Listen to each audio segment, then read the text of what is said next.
পাখি 5 থেকে 15 বছর পর্যন্ত তোমার মনে হবে খেলাধুলায় সবকিছু। 15 থেকে 25 বছর পর্যন্ত তোমার মনে হবে বন্ধু বান্ধব আর ভালোবাসার মানুষটাই জীবনের সবকিছু।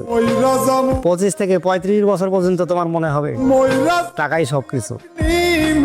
40 থেকে বাকি জীবন তোমার মনে হবে পৃথিবীর সব মিথ্যা ছিল, একমাত্র মৃত্যুটাই সত্যি। আজকে যারা ভালোবাসা করতেছো 10টা বছর অপেক্ষা করো, একটারও ভালোবাসার গেরা থাকবে না, শুধু ভাত ভাত করবে আর রাস্তায় ভিক্ষা করবে। আমি গ্যারান্টি। একবার সব